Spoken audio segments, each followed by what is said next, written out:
Good day everyone, welcome to the official YouTube channel of options coaching academy. आज के इस YouTube के session में हम लोग एसएससी के कुछ अच्छे कॉन्सेप्चुअल सवालों के बारे में जानने वाले हैं।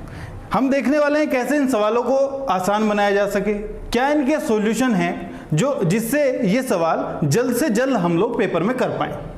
तो इस सीरीज में मैं भी कुछ सवाल लेके आया हूँ और इन सवालों की अगर बात करें, मैं ये नहीं कह रहा कि इन सवालों का यही सबसे बेस्ट सॉल्यूशन है। हालांकि हो सकता है इन सवालों का और भी कोई अच्छा सॉल्यूशन हो, लेकिन एग्जाम हॉल में क्या होता है कि आप लोग एकदम से नया कॉन्सेप्ट अप्लाई नहीं कर पाते। तो क्यों ना हम पहले से ही कोई ऐसा कॉन्सेप्ट सीख लें जिससे जैसे एग्जाम हॉल में हमें क्वेश्चंस दिखें उन्हें हम आसान बना सकें। तो इस सीरीज में जो ये पहला क्वेश्चन है कि if 5 digit number 535AB is divisible by 3, 7 and 11 then what is the value of a square minus b square plus ab। आपने देखा होगा हाल फिलहाल के जितने पेपर हुए हैं, जैसे अगर मैं बात करूं SSC CPO, SSC CGL mains, SSC CGL pre, SSC CHSL, इन सब पेपर में इस तरीके के सवाल आना बहुत ही कॉमन है। ये डिविजिबिलिटी के कुछ क्वेश्चंस हैं जो एक सेट पैटर्न के क्वेश्चन है और ये सवाल आते ही आते हैं। तो अगर मैं बात करूं इस तरीके के सवाल को कैसे टैकल किया जाए, जैसे इसने दिया है कि 535AB एक नंबर है और वो नंबर डिविजिबल किससे है, 3, 7 और 11 से। 3, 7 और 11 की अगर मैं बात करूं, आपको पता है भैया 3 हो, 7 हो, 11 हो, सारे के सारे प्राइम नंबर हैं। भाई प्राइम नंबर क्या होता है आपको पता है जी, प्राइम नंबर वो नंबर होते हैं जिनका फैक्टर या तो वो नंबर खुद होता है या एक और फैक्टर, उनका फैक्टर 1 होता है। क्लियर? अगर ये तीनों प्राइम नंबर हैं और आपको इन तीनों से डिविजिबल एक नंबर की बात कह रहा है ये 535AB, तो मैं क्या करता हूं, इन नंबर का एक प्रोडक्ट ले लेता हूं। प्रोडक्ट की अगर बात करें जैसे 3 इंटू 7 इंटू 11। क्लियर? इस प्रोडक्ट की अगर बात करूं तो क्या आएगा, आप कहोगे जी ये प्रोडक्ट आपका आएगा 3 इंटू 7 21 इंटू 11 231। क्लियर है इतनी बात? अब मुझे पता चल गया कि भैया जो भी नंबर 3, 7 और 11 से डिविजिबल होगा वो नंबर 231 से भी डिविजिबल होगा। क्लियर है इतनी बात? अब बात करें नंबर की, तो नंबर में हमने कहा जी हमारे पास ये जो नंबर है, नंबर है 535AB। तो आप लोगों ने एचसीएफ एलसीएम के जब सवाल पढ़े होंगे, आपने एक सवाल पढ़ा होगा कि 4 अंकों की बड़ी से बड़ी संख्या, 4 अंकों की बड़ी से बड़ी संख्या बताइए जो 5 से पूरी विभाजित हो, जो 13 से पूरी विभाजित हो, जो 7 से पूरी विभाजित हो। तो उन तरीके के क्वेश्चंस में आप लोग क्या करते थे, उन तरीके के क्वेश्चंस में अगर मैं बात करूं, आप लोग क्या करते थे कि एक 5 अंकों की या 4 अंकों की जो भी वो कहता था वो संख्या लिख लेते थे। क्लियर? और फिर क्या करते थे, आप करते थे उसे 5 से डिवाइड करते थे और फिर क्या कर लेते थे, रिमाइंडर देख लेते थे। जैसे आप लोग रिमाइंडर देख लेते थे, जैसे मैं इस नंबर की बात करूं तो रिमाइंडर इसमें आएगा 4। क्लियर? अगर इसे आप 999 को डिवाइड करोगे 5 से, आपका रिमाइंडर आएगा 4। तो आप कहोगे जी ये जो रिमाइंडर 4 है इसका मतलब ये है कि ये 9999 आपका पूरा 5 से कट जाता। ये 9999 आपका पूरा 5 से कट जाता अगर इसमें 4 फालतू ना होता। क्लियर है भाई? रिमाइंडर का मतलब यही तो है कि अगर मैं बात करूं 9995 प्लस के 4। क्लियर? इस नंबर को अगर आप 5 से डिवाइड करोगे तो आपका ये नंबर तो पूरा का पूरा 5 से कट ही जाएगा। ठीक है, बचा ये वाला नंबर, यही नंबर क्या होगा, रिमाइंडर। इतनी बात क्लियर है? तो मैं यहां पे भी यही कॉन्सेप्ट अप्लाई करने वाला हूं। आप कहोगे जी आप ये कॉन्सेप्ट यहां पे कैसे अप्लाई करने वाले हैं, तो देखिए मैं क्या कह रहा हूं, जैसे आपका नंबर है 535AB, इस नंबर में 535AB ये आपका नंबर है। इसमें मैंने जो A और B हैं, जो सबसे बड़ा नंबर हो सकता है वो मान लिया। आप कहोगे सबसे बड़ा नंबर मान रहे हो तो आप एक काम करो, इसे भी 9 मान लो और इसे भी 9 मान लो। क्लियर है इतनी बात? अगर आपने दोनों नंबर 9 मान लिए तो अब आप क्या करो, आपके पास जो नंबर बन गया वो बन गया 53599। ठीक है। अब मैं क्या कर सकता हूं, आप कहोगे जी अब आप ये चेक कर सकते हो 231 से डिवाइड करके कि ये नंबर 231 से डिवाइड हो पा रहा है या नहीं हो पा रहा है।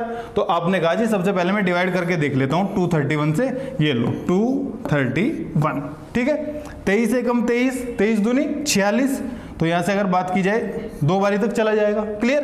तो ये आपका क्या बन जाएगा 4 6 2 3 और भैया ये बन गया आपका 7, क्लियर। यहां से अगर मैं 9 उतार लेता हूं तो ये आपका कब तक जाएगा, आप कहोगे जी आपका जाएगा 2 चौक तो 8 हो जाते हैं, 2 चौक 8 हो जाते हैं, या 23 चौका कितने हो जाएंगे 92 हो जाएंगे, तो 23 3 तक चला जाएगा।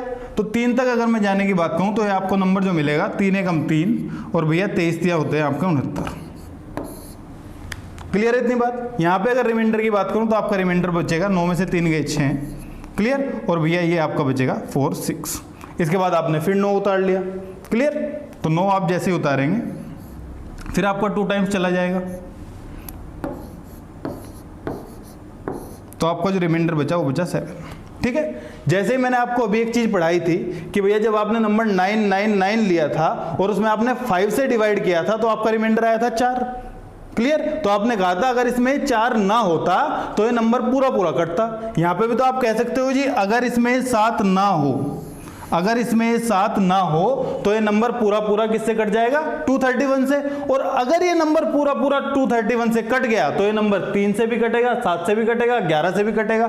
क्यों? क्योंकि 3 7 11 तीनों प्राइम नंबर हैं और प्राइम नंबर का ये मल्टीप्लिकेशन है 231। तो अगर ये 231 से जाएगा तो भैया ये 3 से भी जाएगा, 7 से भी जाएगा, 11 से भी जाएगा, ठीक है। अब आप कहोगे जी ये बात तो आप सही कह रहे हैं, तो इसका मतलब ये जो आपका नंबर है 53599 ये 231 से कट जाता अगर इसमें 7 फालतू ना होता।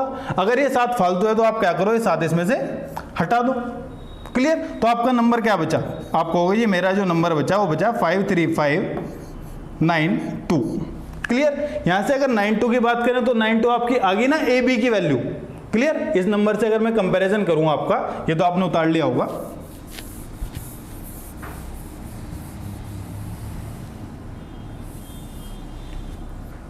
तो अगर इस 53592 की मैं कंपैरिजन करूं इस नंबर 535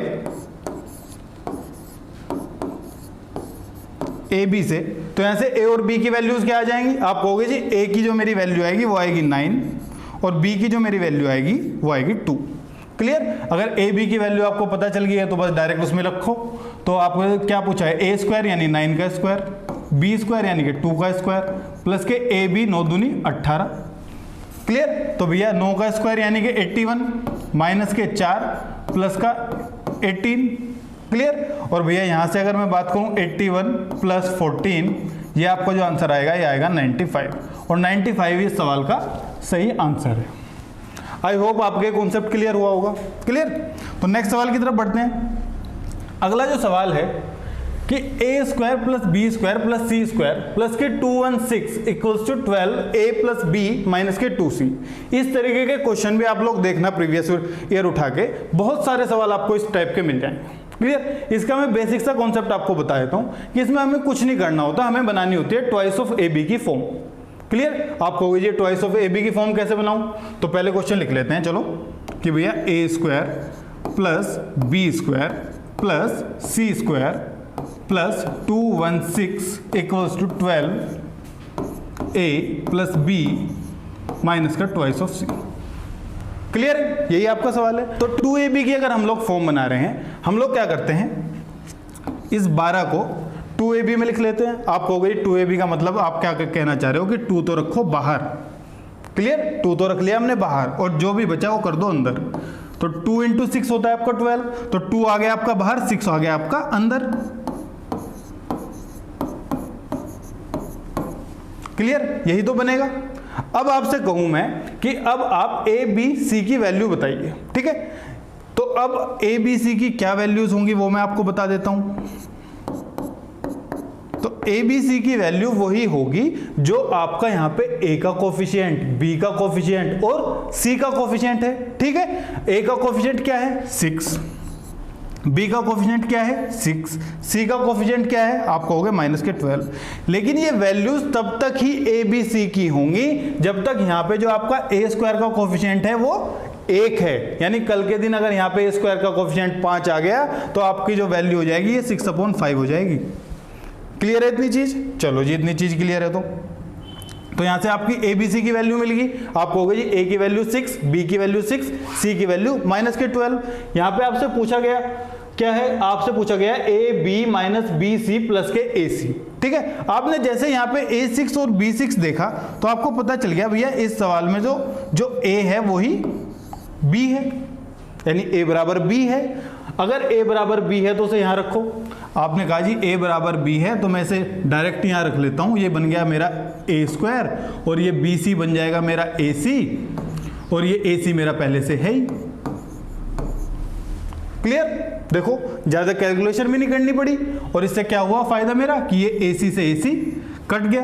ठीक, आप लोग क्या करते, आप डायरेक्ट वैल्यू रखते, भैया 6 पहले इसमें रखते फिर 12 रखते। ठीक, हमने क्या किया लेकिन स्टार्टिंग में ये कट कर लिया। तो यहां से हमारा जो बाहर आएगा ए स्क्वायर अगर अंडर रूट में है तो बाहर आएगा आपका ए, और ए आपका क्या है 6, और 6 इस सवाल का आंसर हो जाएगा।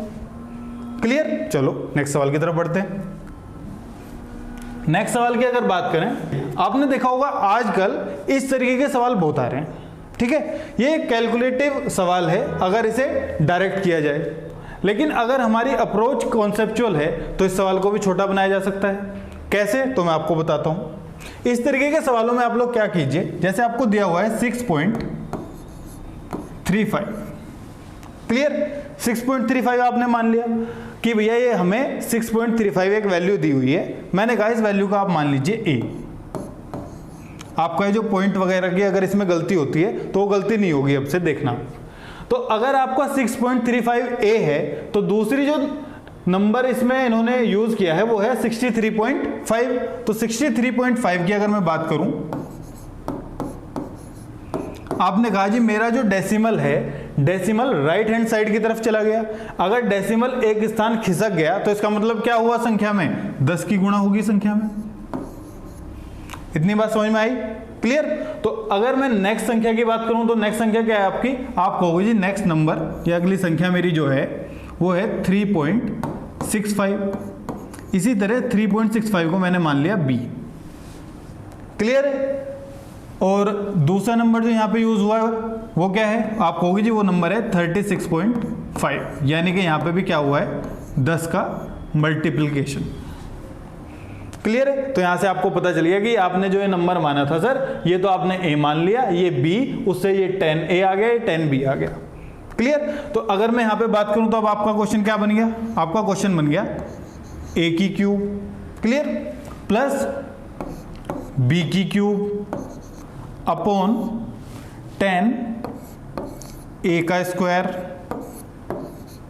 और प्लस 10 b का square minus 10a into 10b। Clear है इतनी चीज? ठीक है, यहां से अगर मैं सोल्व करने की बात करूं तो आप कहोगे जी ऊपर तो आप रहने दो a cube plus b cube, नीचे आप क्या करो सर 10 स्क्वायर कॉमन ले लो। क्लियर? अगर यहां से आप 10 स्क्वायर कॉमन ले लोगे तो आपका क्या बचेगा a square plus b square minus का ab। क्लियर?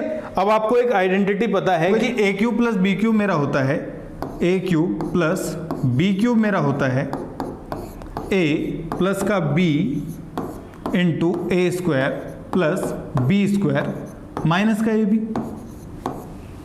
क्लियर है इतनी चीज? तो यहां से अगर मैं बात करूं तो a cube plus b cube की अगर आप ये आइडेंटिटी यहां पे रखते हो तो भैया ये जो आपका पार्ट है a square plus b square minus ab, ये तो आपका कैंसिल ही हो जाएगा। आपका बचेगा क्या, आप कहोगे जी मेरा जो बचेगा ऊपर वो बचेगा a प्लस का b और नीचे मेरा बचेगा 10 का स्क्वायर। क्लियर? और ab आपने क्या माने थे, आप कहोगे जी अभी तो हमने ab माने थे 6.35 प्लस के 3.65, यही तो आपने a और b माने थे। क्लियर? और नीचे क्या है, आप कहोगे जी नीचे है मेरा 10 स्क्वायर। क्लियर? अब आप 6.35 प्लस 3.65 ऐड करोगे तो आपको 10 मिलेगा। क्लियर? अगर आपको ऊपर मिला 10 और नीचे क्या हुआ 10 स्क्वायर, तो आपका आंसर क्या आएगा, आपका आंसर आएगा 0.1। क्लियर, और पॉइंट 1 इस सवाल का आंसर है, ये ए ऑप्शन इसका सही आंसर है। तो इस तरीके से ऐसे कुछ कॉन्सेप्चुअल सवाल हैं जो आपको पहले से ही पेपर में जाने से पहले ही आपको पता होना चाहिए कि भैया जैसे ये सवाल है इसमें ये वाला कॉन्सेप्ट यूज होगा, आपको फिर ज्यादा दिमाग लगाने की जरूरत नहीं है। क्योंकि पेपर में क्या होता है, अगर हमें एकदम से नया सवाल देखें तो एकदम से आप लोग उसमें कोई कॉन्सेप्ट अप्लाई नहीं कर पाओगे।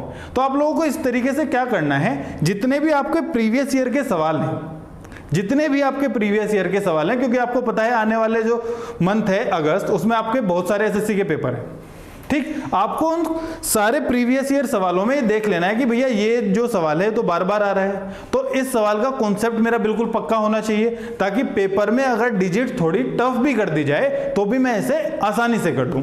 क्लियर। इस सीरीज में मैं भी कुछ सवाल आपको दे देता हूं होमवर्क के लिए। जैसे आपका ये सवाल है, ये हमने अभी देख लिया कि कैसे हम इस तरीके के सवालों को आसान बनाते हैं, इसका आप स्क्रीनशॉट ले सकते हैं। अगला जो सवाल है आपका, ये भी एक सवाल है सेम ही टाइप का, ठीक है। आप लोग क्या करना, इन सब सवालों में जो कॉन्सेप्ट मैंने बताया एक बार वो कॉन्सेप्ट लगा के देखना कि क्या उससे सवाल आसान हो रहे हैं, ठीक। तब आपको ज्यादा अच्छा लगेगा, क्योंकि मैथ्स में क्या है कि जितने आप ज्यादा से ज्यादा सवाल करोगे, जितनी आप ज्यादा से ज्यादा प्रैक्टिस करोगे, तब भी आपके ज्यादा से ज्यादा मार्क्स आ पाएंगे, ठीक है।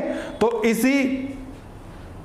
इसी सवाल के साथ हम लोग ये सेशन एंड करते हैं। तो बाकी और ऐसे सेशन में हम मिलते हैं जिनमें हम और अच्छे से प्रीवियस ईयर के सवाल पढ़ेंगे और उनके अच्छे कॉन्सेप्ट जानेंगे। तब तक के लिए थैंक यू वेरी मच।